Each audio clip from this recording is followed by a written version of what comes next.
Hello, this is Darren Pulsifer, Chief Solution Architect of Public Sector at Intel, and welcome to Embracing Digital Transformation, where we investigate effective change leveraging people, process, and technology. On today's episode, Operationalizing Business Process Automation with CEO of Capital BPM, Max Young. Max, welcome to the show. Thank you, Darren. Good to be talking to you again. So, Max, this is like the third or fourth time we've talked. I was really impressed with some of the things that you showed me on business process management and business process automation. I really like the approach that you guys took. But before we dive into that, Max, let's hear your background a little bit. Where do you come from? What led you to where you're at today? Sure. So I am a failed academic. I was studying for my PhD in mathematics, specializing in topology in the mid-90s.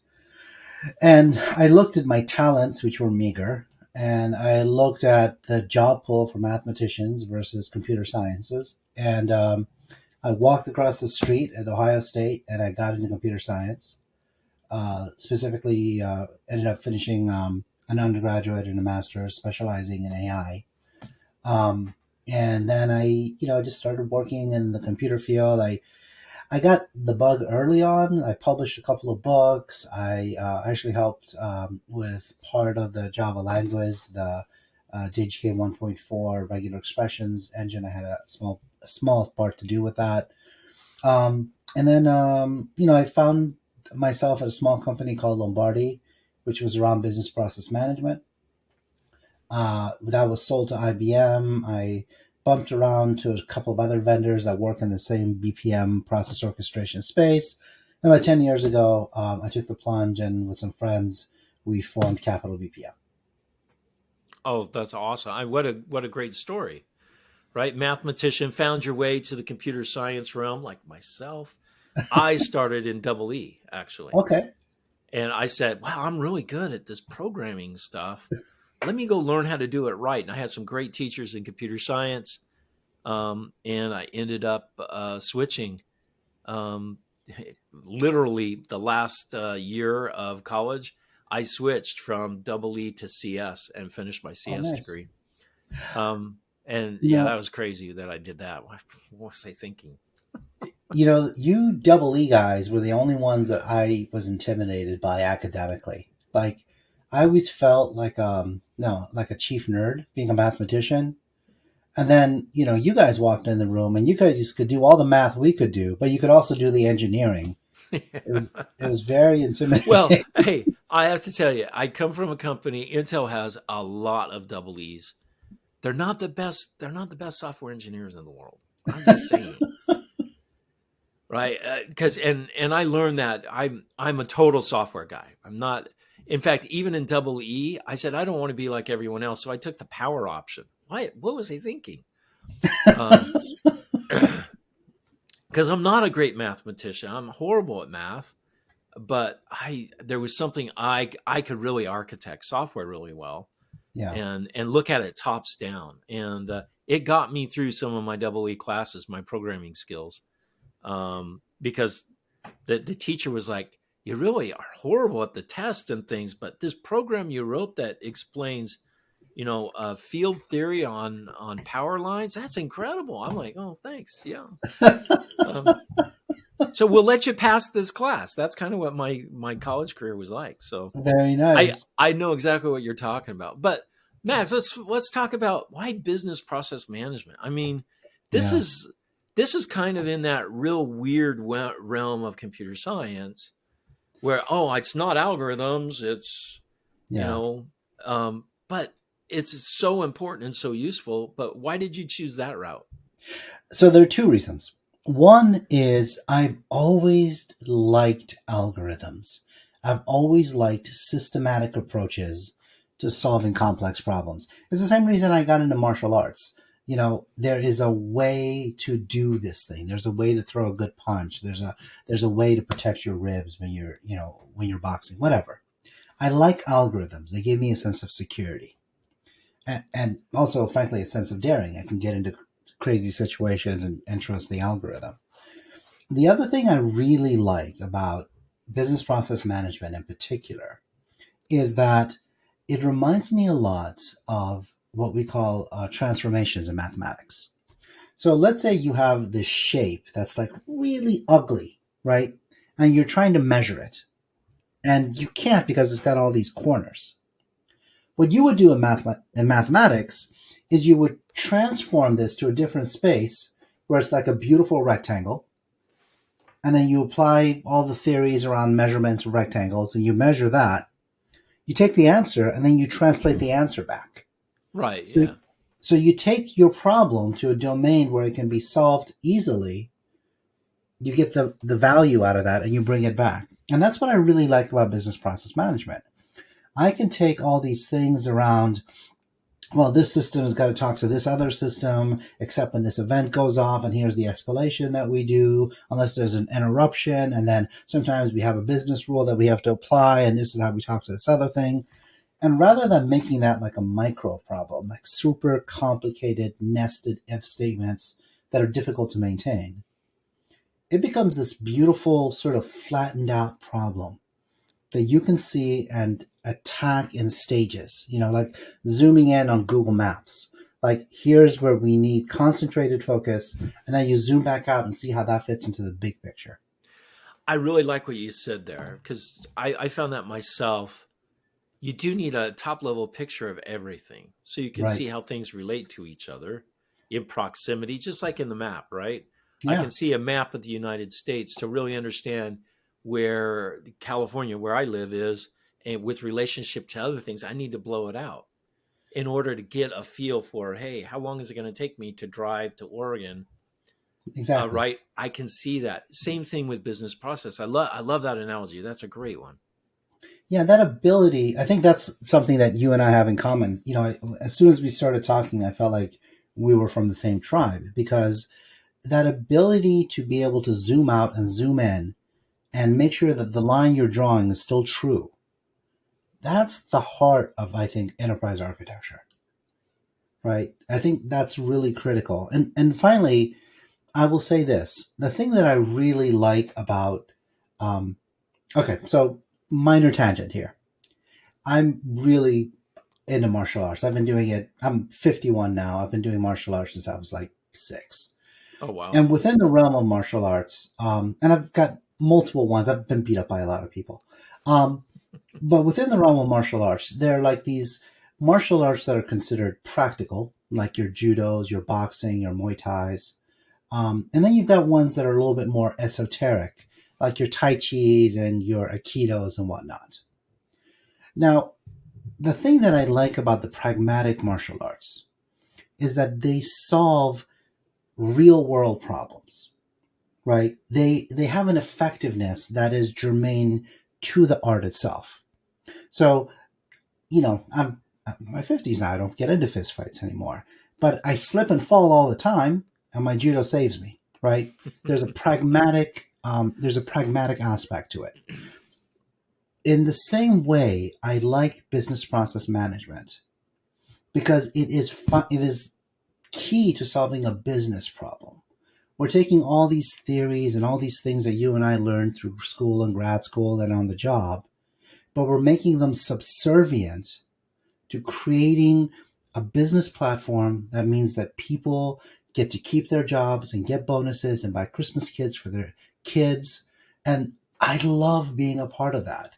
Without writing a love letter to capitalism, I feel that there is a true value that I provide to my community by making it easier and more consistent for people to solve common problems, therefore giving them the opportunity to go solve uncommon and interesting and exciting problems.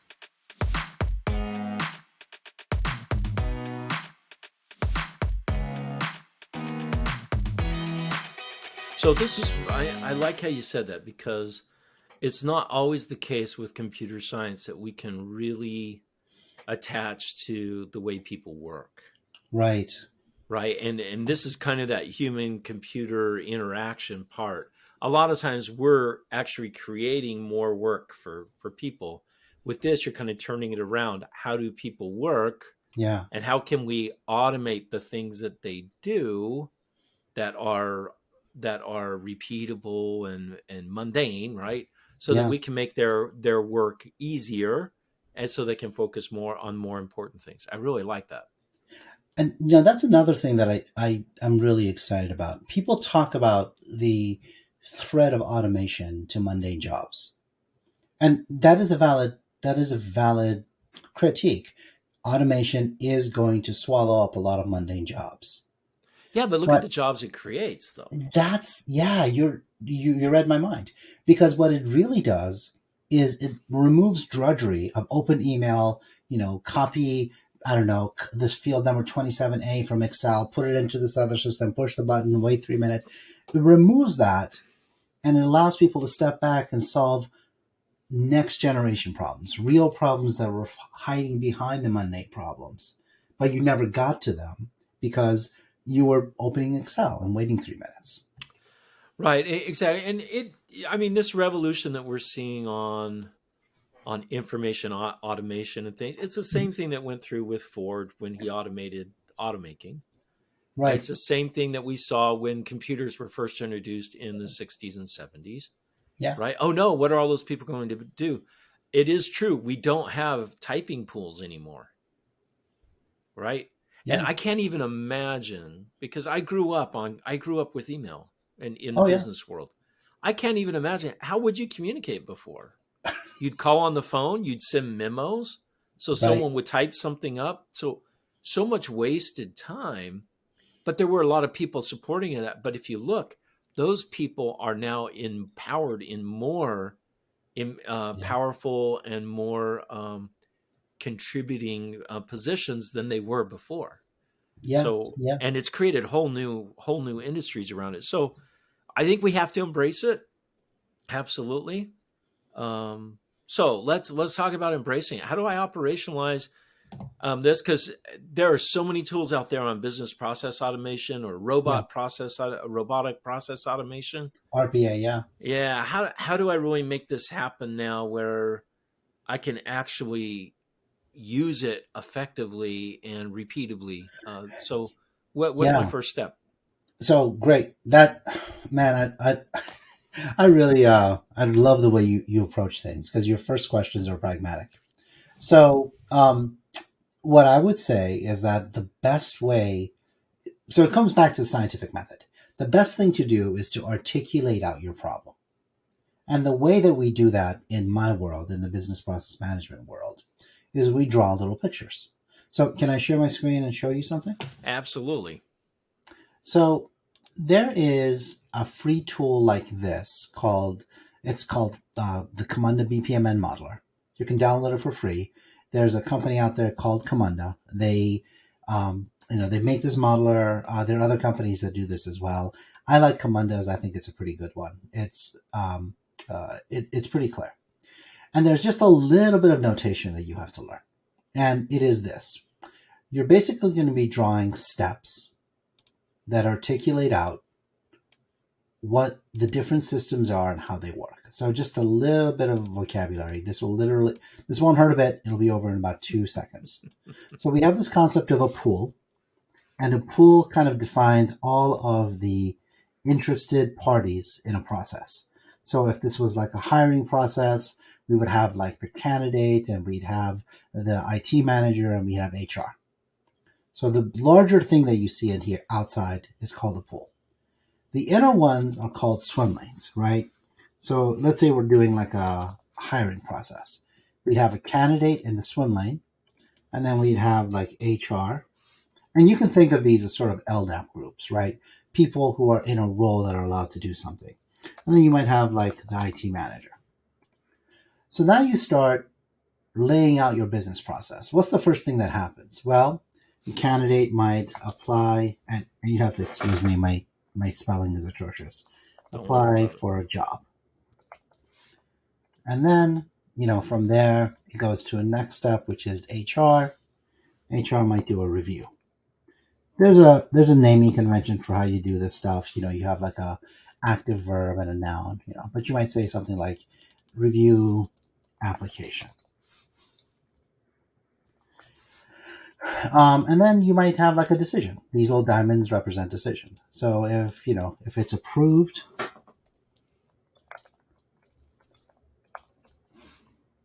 it goes back up. It goes to, say, the IT manager who might do an interview. And if it's not approved, it goes back to the job applicant to answer more questions, right? So here's like the first generation of this question. How do we hire people? Well, it's like this. Okay, good. Now, how do we make this more nuanced, more articulate?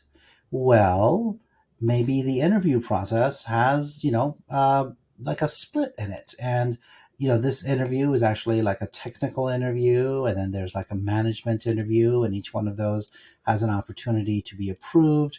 And then if it is approved, we go on. And if it's not approved, we progress and we push it So back and I so on and like so what you forth. said here. You start with the very top level Yep, and say, what are the major steps into hiring a person?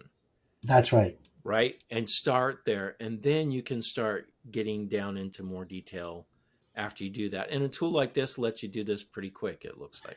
That's right. So you start sort of articulating on what this is. And this is not new to anyone like you and me, any architect, any business analyst. What's interesting about this is that when you draw these diagrams, it actually behind the scenes is generating XML. And this XML is runtime interpretable by BPM engines. So what that means is that as I'm drawing this diagram, this can actually become an executable process, right?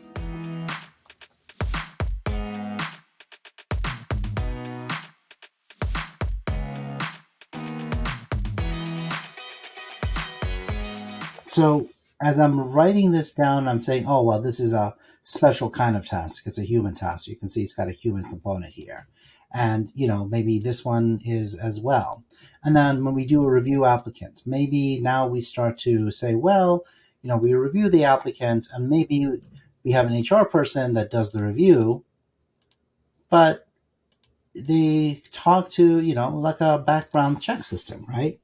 So check for job history, right? Or a criminal record. Right.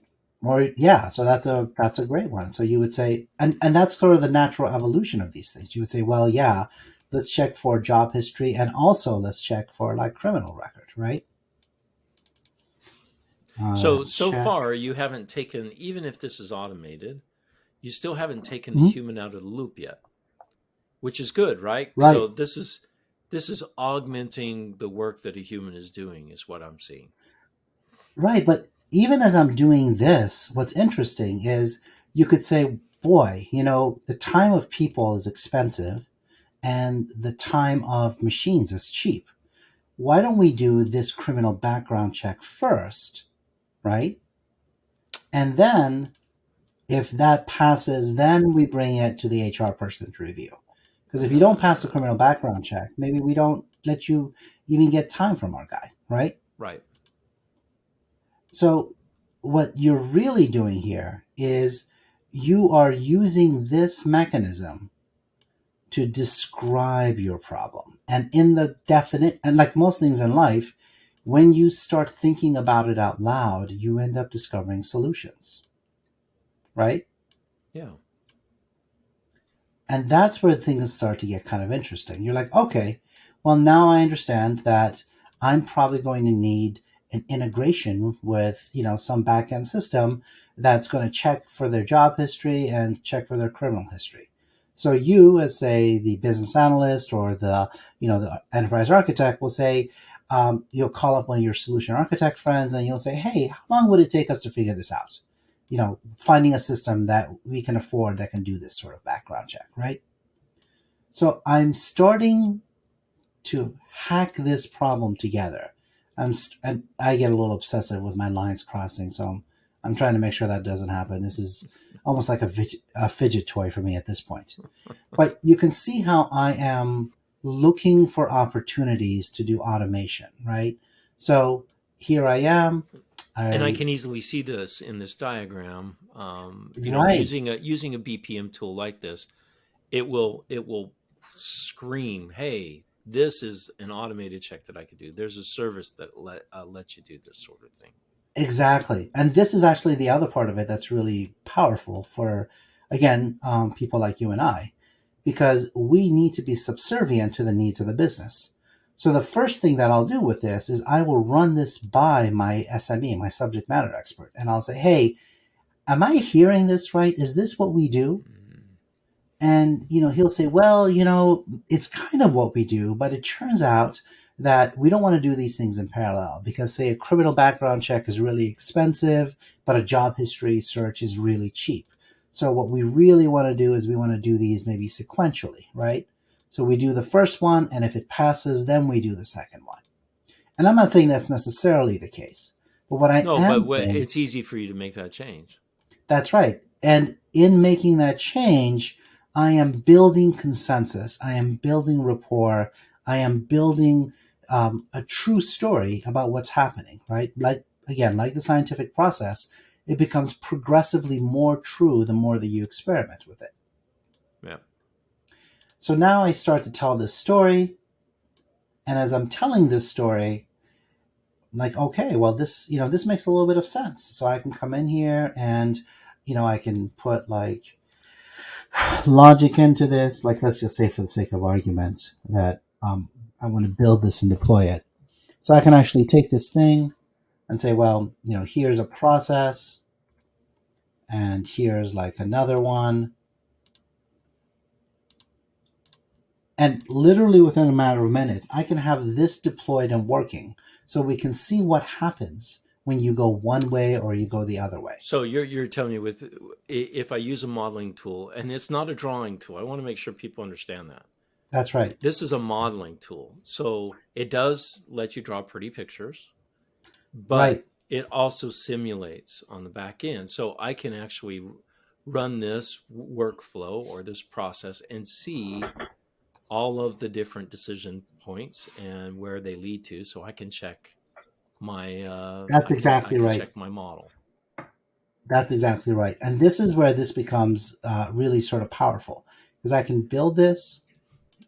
I think I screwed up some of my logic here, but I can build this. I can deploy it. I can see it execute. And it's actually, what it's actually doing is it's yelling at me and it's saying, hey, I can't actually deploy this because you didn't do it the right way. And what it's yelling at me is, all right, hey, so there you go. Yeah, it's helping you, right? It's actually catching me. So it's saying, hey, you told me you were going to do some kind of integration here, but you didn't. So I'm not going to let you deploy this. Right. So now I can build this. And that was a successful deployment. That's cool, Max. To finish listening to my interview with Max Young on business process automation, check out our next episode. Thank you for listening to Embracing Digital Transformation today. If you enjoyed our podcast, give it 5 stars on your favorite podcasting site or YouTube channel. You can find out more information about Embracing Digital Transformation at embracingdigital.org. Until next time, go out and do something wonderful.